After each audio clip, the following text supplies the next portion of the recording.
लेकिन मुझे डॉक्टर मलिक ये बताइए कि जिस तरह पिछले 24 घंटे में इस ट्रेन ने कहर दिखाया है दूसरे देशों में, क्या भारत को डरने की जरूरत है सर? डेफिनेटली डरने की जरूरत है। जिस तरह से कि आपने आंकड़े बनाए हैं, अगर जापान की बात करें तो पिछले लगभग एक दिन के अंदर 1,84,000 नए मामले आए हैं। यूएसए की बात करें, कहीं की भी बात, फ्रांस में 50,000 मामले आए हैं। तो हमारा देश कोई ऐसा इम्यून नहीं है कि हमारे पास में या आंकड़े बढ़ नहीं सकते। तो ये बड़ी एक इंपॉर्टेंट चीज है, जैसे कि मैंने पहले भी कहा है कि कोविड जी डॉक्टर मलिक बोलिए। और ये बड़ी एक इंपॉर्टेंट चीज है कि किसी भी तरह के बॉर्डर को ये रिस्पेक्ट नहीं करता कोविड। पीछे भी हमने देखा है, जब भी एक देश में आता है दूसरे देशों में भी फैलता है। तो हमारे देश में भी आने की संभावना पूरी है। बहुत ज्यादा डरने की बात नहीं, लेकिन डेफिनेटली केयरफुल होने की आवश्यकता है।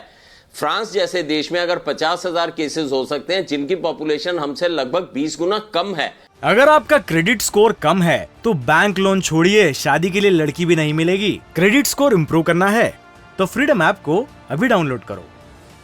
आप इमेजिन कीजिए अगर उसी अनुपात में हमारे देश में ये आ जाता है तो क्या करता है। खासकर कि ये B.7 वेरिएंट जो है, इसका डबलिंग रेट जो है वो बड़ा कम है, जो कि अभी तक की जो भी इसकी जो बिहेवियर सामने आया है, तो ये बड़ी जल्दी से जो है डबल करता है और बड़ी जल्दी से फैलता है। हमें ये भूलना नहीं चाहिए कि हमारे देश की आबादी लगभग 145 करोड़ की है, 1450 मिलियन की है, और इसके अंदर अगर ये आता है तो फिर आने वाले समय में काफी कहर डाल सकता है। हमें बहुत ज्यादा प्रिकॉशंस की जरूरत है, सतर्क होकर रहने की जरूरत है, आवश्यकता है। मैं आपसे ये बात कर रही हूँ, इस दौरान मैं जरा एक बार डॉक्टर मेखला के पास जा रही हूँ। अमेरिका से सीधे वो जुड़ी हुई है। डॉक्टर मेखला, अगर आप हमें बताएंगी, क्योंकि यहाँ भारत में अभी स्थिति सामान्य है, लेकिन प्रिकॉशन लेने के लिए कहा जा रहा है, क्योंकि चीन में हम हालात बहुत बुरे देख रहे हैं। अमेरिका में स्थिति क्या है मैम?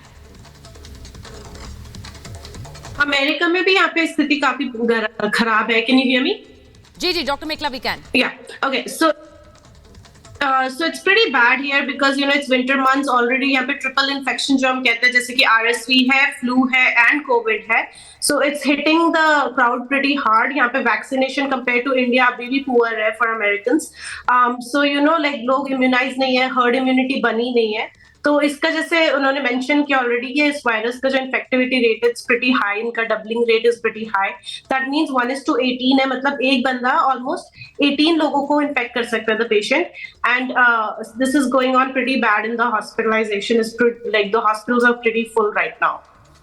आप कह रही हैं अस्पताल वहां पूरे तरह से भरे हुए हैं, क्योंकि मैं डॉक्टर मेखला, मैं ये बात इसलिए कर रही हूँ क्योंकि चीन की तस्वीरें हम दिखा रहे हैं, वहां पे कतार लगी हुई है, लोग अस्पतालों में घुसने के लिए कतार है, एक बिस्तर पर 2 लोग लेटे हैं, जमीन पर लोग लेटे हैं। ये स्थिति बहुत खराब है। और हमें पिछले जब कोविड आया था दुनिया में, उस वक्त की तस्वीरें याद आती हैं।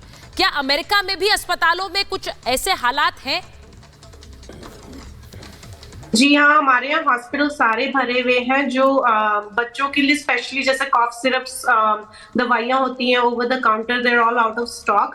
तो बहुत ही जैसे आपको ओवर द काउंटर पैरासिटामोल वगैरह भी काफी लिमिटेड स्टॉक मिल रहा है। तो इन्फेक्शन रेट बहुत हाई है अभी। ICU सारे भरे हुए हैं, हॉस्पिटल्स पूरे भरे हुए हैं। अगर आपका क्रेडिट स्कोर कम है तो बैंक लोन छोड़िए, शादी के लिए लड़की भी नहीं मिलेगी। क्रेडिट स्कोर इम्प्रूव करना है तो फ्रीडम ऐप को अभी डाउनलोड करो।